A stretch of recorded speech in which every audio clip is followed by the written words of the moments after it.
같이 한번 인사하겠습니다. 한 주간 정말 수고 많이 하셨습니다. 한 주간 정말 수고 많이 하셨습니다. 오늘 인사하실 때 당신의 품에서 이 시대의 거목이 자라고 있습니다. 당신의 품에서 이 시대의 거목이 자라고 있습니다. 자, 우리 하나님 말씀 함께 읽어보겠습니다. 시작. 하나님이 우리를 부르심은 부정케 하심이 아니요 거룩케 하심이니. 데살로니가 전서 4장 7절 말씀. 아멘. 힘차게 박수 치면서 찬양 드리겠습니다. 예배하는 이 시간, 행복한 시간, 찬양하는 이 시간, 행복한 시간, 기뻐서 뛰어요, 신나서 뛰어요, 춤추며 뛰어요, 찬양하며 뛰어요. 예배하는 이 시간,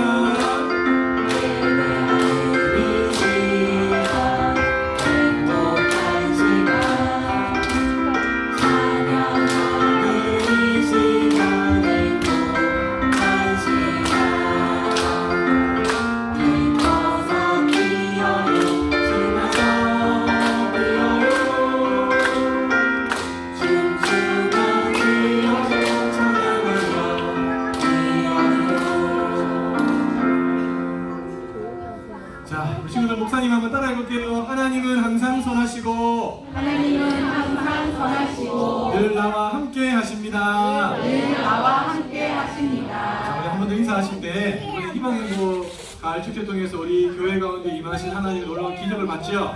아멘. 예예예. 더 큰 기적이 여러분의 품 안에서 자라고 있습니다. 자, 우리 옆에 분들에게 이렇게 한번 이야기하겠습니다. 당신의 품에서 최고의 기적이 자라고 있습니다. 당신의 품에서 최고의 기적이 자라고 있습니다. 네. 자, 하나님께서 80살이나 된 할아버지 모세에게 찾아오셔서 모세를 부르셨어요. 모세야, 모세야.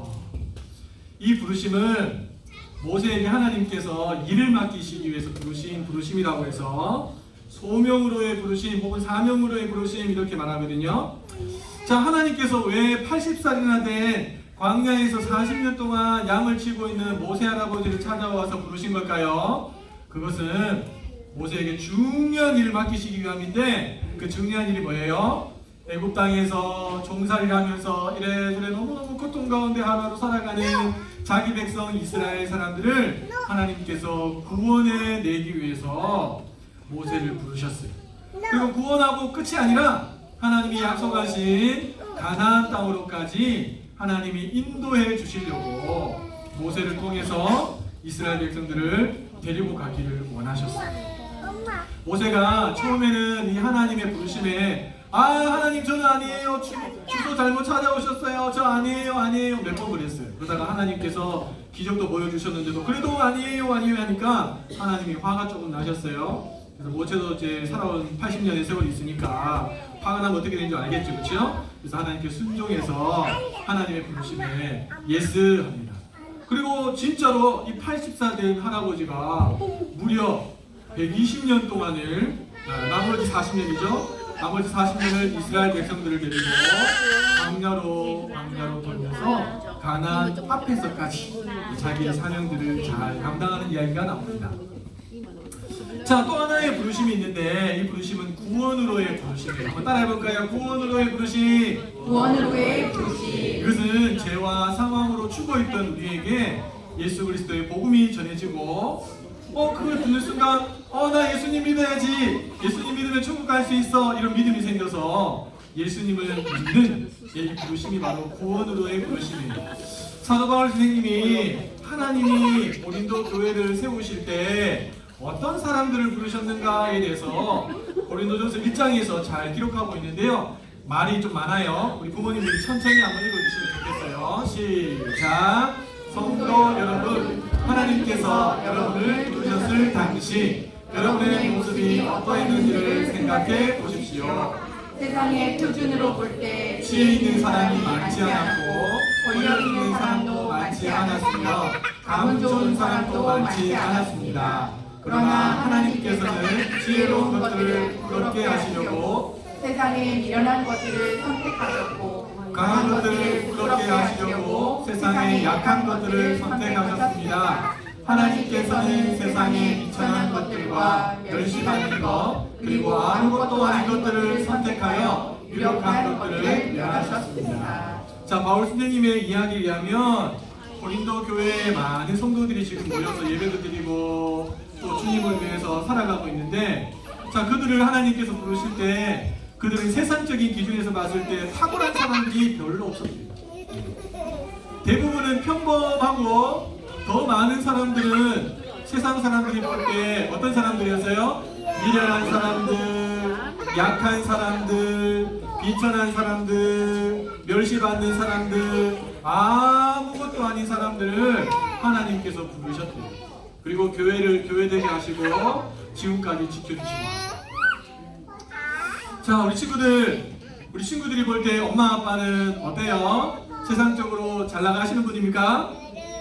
예, 그런 분도 계시겠죠. 그리고 목사님처럼 평범한 분도 있을 거고, 내가 봐도 우리 엄마 우리 아빠가 조금 딸리는데 이런 분들도 간혹 있을 수 있어요. 근데 기억하세요. 하나님은 그런 사람들을 많이 불러주세요. 왜 하나님이 세상적으로 볼 때 잘 나가고 말 한마디만 하면 사람들이 확 따라오고 그런 영향력이 있는 사람들을 안 부르셨을까요? 왜 이렇게 보잘것없고 부족하고 약하고 아무짝에도 쓸모없을 것 같은 그런 사람들을 하나님께서 부르셔서 하나님 자녀 삼으신 걸까요? 그 이유가 바로 다음 절에 나와요. 같이 한번 읽어볼까요? 시작! 이것은 하나님 앞에서 어느 누구도 자랑하지 못하게 하기 위해서였습니다. 그래요. 누구도 자랑할 수 없다. 하나님의 부르심은 누구도 자랑할 수 없다. 아, 나는 부족한데 하나님이 은혜로 불러주셨구나 라고 하신 거죠. 자, 같이 한번 읽어보겠습니다. 시작! 내가 잘나서 하나님께서 구원 사명으로 부르신 것이 아닙니다. 따라서 부르심을 받았다면 부르심에 합당하게 살아야 합니다. 무엇보다 부르신 은혜에 감사함으로 살아야 합니다. 그래요. 심지어 바울 선생님은 우리가 연약할 때, 우리가 죄인 되었을 때, 하나님과 우리가 원수 되었을 때 하나님께서 우리를 사랑하셨고 우리를 부르셨다라고 이렇게 말씀하고 있어요. 그러니까 우리가 잘나서 하나님이 부르신 게 절대로 아니에요. 네. 그냥 하나님께서 나를 불러주셨어요. 얼마나 감사한지 모르겠어요. 그렇죠? 그리고 우리를 부르실 뿐만 아니라 나중에 하나님께서 또 한 번 더 부르시는데, 그때는 하나님과 함께 중요한 일을 할 수 있도록 일을 맡기시기 위해서 하나님 우리를 부르시는 거예요. 우리 친구들이 이 하나님의 부르심 앞에 예스, 예 하나님, 제가 예수님 믿겠습니다. 예 하나님, 제가 순종하겠습니다. 하나님 맡기신 일 제가 감당하겠습니다. 하나님 저를 불러주셔서 감사합니다. 이런 마음과 이런 태도를 가지고 살아갈 수 있는 친구들 되기를 소망합니다. 그래서 하나님께서 이 마지막 시대에 정말 세상 사람들이 깜짝 놀랄 만한 하나님의 비밀 경지들로 우리 친구들 쓰게 되기를 예수님의 이름으로 축복합니다. 예수님의 이름으로 축복합니다. 자, 우리 부모님들 함께 말씀 나눠봅시다. 자, 오늘 본문 말씀인데 다시 한번 더 읽어볼게요. 시작. 하나님이 우리를 부르심은 부정케 하심이 아니요 거룩게 하심이니. 자, 여기서 나오는 부르심은 어떤 부르심일까요? 두 가지 부르심이 있다고 그랬어요. 그렇죠? 그 두 가지 중에서 구원으로의 부르심입니다. 하나님 우리를 구원으로 부르신 이유는 부정케 하기 위해서가 아니라 거룩케 하기 위함이다 그랬어요. 또 데살로니가전서 같은 장 3절에 보니까 하나님의 뜻은 이것이니 너희의 거룩함이다 라고 했어요. 자, 하나님께서 왜 우리를 구원으로 부르셨습니까? 우리를 구원으로 부르신 하나님의 뜻은 무엇입니까? 이 두 구절을 중심으로 봤을 때 가장 우선적인 게 뭘까요? 거룩함이에요. 그렇죠? 많은 사람들은 하나님이 일 맡기시려고 부르신다고 생각하는데 아니에요. 그거는 그 다음. 하나님 우리를 부르신 그 하나님의 뜻은 거룩함이에요. 왜 거룩함일까요? 왜 거룩함일까요? 성경을 보면 우리가 말씀과 기도로 거룩해진대요. 그렇게 지금 방법까지 알려주고 있어요. 왜 거룩함일까? 우리의 거룩함이 왜 이토록 중요할까요? 그것은 이유가 있어요. 그 이유가 뭐냐니까 거룩하신 하나님과 좋은 관계를 맺기 위해서는 우리가 반드시 거룩해야 돼요. 그러면 하나님과 관계를 맺으려야 맺을 수가 없어요. 그러니까 하나님이 우리를 구원으로 부르신 가장 중요한 이유가 뭐냐니까 하나님과 좋은 관계를 맺게 하기 위해서 우리를 부르셨어요. 와, 목사님은 저는 생각하기를 하나님이 할 일이 많으셔서 나를 부르셨구나 이렇게 생각했는데 그게 아니에요. 하나님은 나와 좋은 관계를 맺고 싶으셔서 부르셨어요. 이걸 놓치면 안 돼요. 자, 예수님께서 제자들을 부르실 때도 똑같아요. 네. 한번 말씀이 우리 마가복음 3장에 있는 말씀인데요. 같이 한번 읽어보겠습니다. 시작. 예수님께서 산위에 올라가셔서 원하시는 몇몇 사람들을 부르셨습니다. 그러자 그들이 예수님께 올라왔습니다. 예수님께서 12사람을 세우시고 이들을 사모라고 부르셨습니다. 예수님께서는 그들과 함께 하시면서 그들로 하여금 나가서 말씀을 전하게 하셨습니다. 또한 귀신을 내쫓는 권세도 주셨습니다. 자, 예수님이 제자들을 왜 불렀나요? 말씀을 전하게 하기 위해서, 또 귀신을 내쫓는 권세를 주기 위해서 불렀다. 틀린 말은 아니에요. 그러나 이것보다 훨씬 더 중요한 게 있어요. 그게 뭐예요? 개역 한글에 이렇게 나와 있어요. 자기와 함께 있게 하십니다. 오늘 쉬운 성경이 어떻게 나왔습니까? 그들과 함께 하시면서 뭐예요? 좋은 관계예요.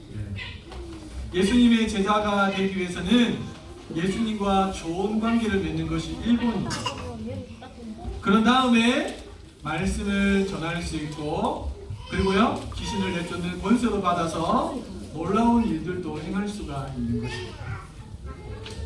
그래서 저는 우리 부모님들이 이 사실을 절대로 잊지 않으셨으면 좋겠어요. 하나님 왜 나를 구원하셨지? 하나님 왜 나를 부르셨을까? 딱 이유는 한 가지밖에 없어요. 하나님과 좋은 관계. 제가 가장 사모하는 관계는 모세가 하나님을 친구처럼 대했던 관계. 다윗에게 부러운 점 딱 한 가지가 있다면 하나님 마음에 합한 사랑입니다. 하나님과 좋은 관계. 거기에서 평안이 오고, 거기에서 기쁨이 있고, 거기에서 능력이 나타나는 거죠. 그렇죠? 만약에 이 중요한 이 관계를 놓쳐버리고 그냥 말씀을 전하고 귀신을 내쫓는 일만 계속하면 어떻게 될까요? 고린도 교회와 같은 일들이 발생합니다. 어떤 일이에요?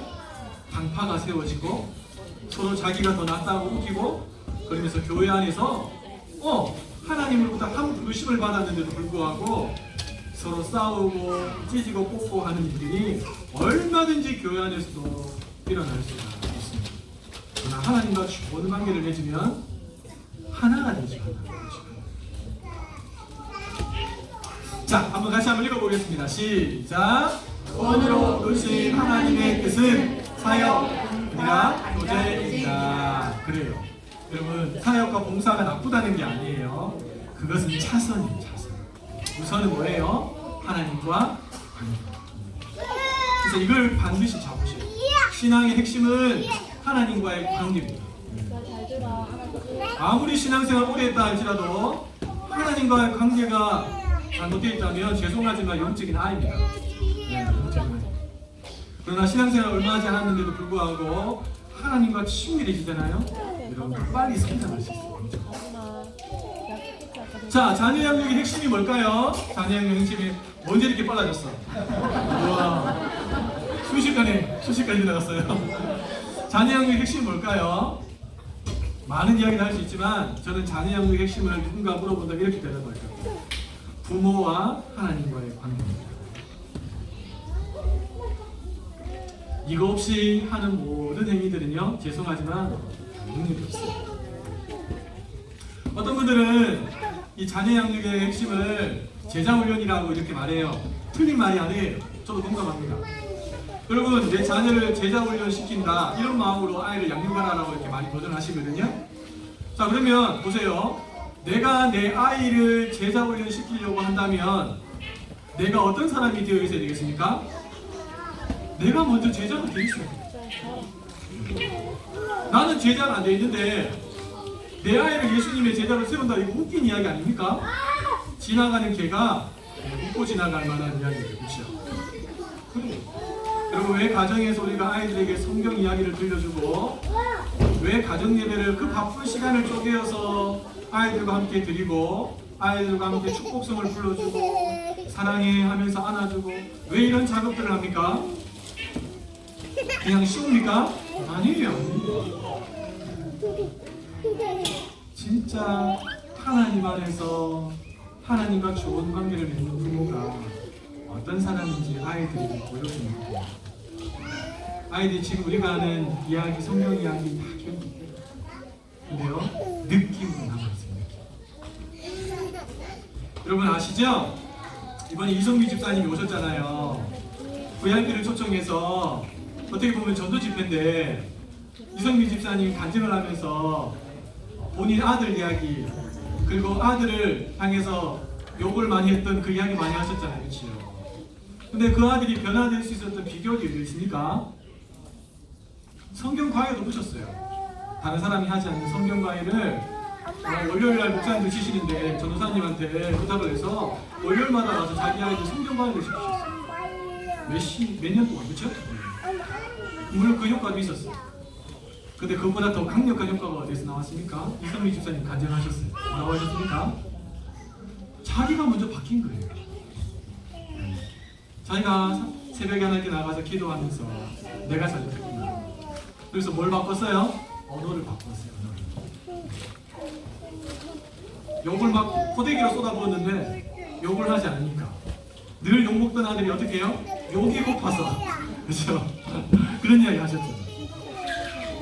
뭐예요? 하나님과의 관계가 되니까 하나님 주신 새로운 마음이 나니까. 그리고 제일 첫 번째 바뀌는 게 언어가 바뀌는 거예요. 여러분 아이들이 압니다. 아이들이 알아요. 우리 엄마 우리 아빠가 주일날 그냥 잠깐 하나님 섬기는 사람처럼 보였다가 그냥 평일을 자기 멋대로 살아가는 사람인지 아니면 매일을 하나님과 동행하며 살려고 몸부림치는 사람인지 아이들의 눈을 속일 수가 없어요. 그래서 진짜 제자적인 문제를 아세요? 예수님이 제자들 데리고 다니면서 3년 동안 하셨잖아요. 그렇죠? 가르침이었나요? 기적 행함이었나요? 아니, 내가 진짜 메시아라는 것은 예수님이 삶을 통해서 제자들에게 보여주신 거예요. 그게 제자들입니다. 그래서 이거는 쉽지 않아요. 그런데 내가 하나님하고 친해지면 쉬워요. 너무 쉬워요. 그냥 살아가면 되니까. 부탁합니다. 저는 진짜 우리 부모님들 품에서 이번 희망행복 가을 축제때 하나님께서 일으키신 기적보다 더 큰 기적이 일어나게 되기를 기대하는데요. 그건 그냥 되진 않아요. 하나님 앞에 정직하게 심으면 하나님은 심은 대로 거두게 하시는 거죠. 여러분이 아이들을 위해서 삶을 심으시고 하나님과의 관계를 심으시고 거기에다가 말씀을 심으시고 헌신을 심으신다면 우리 아이들은 절대로 갓길로 나갈 수 없어요.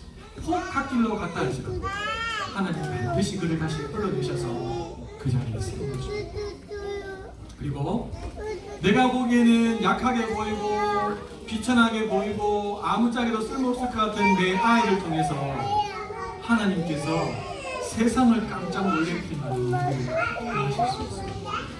그런 기대를 가지고 이번 한 주간 그런 말씀과 기도 단순히 그냥 종교 행위로 하는 것이 아니라 하나님의 음성을 듣고 또 하나님께 내 마음을 쏟아내기 위해서 말씀과 기도의 두 끈을 잘 붙잡고 하나님과 친밀해지게 되시는 한 주간 되시기를 소망합니다. 아멘. 하나님 만나러 가는 그날까지 정말 다른 어떤 것보다도 내가 이거 하나만큼은 1등 해야 되겠다.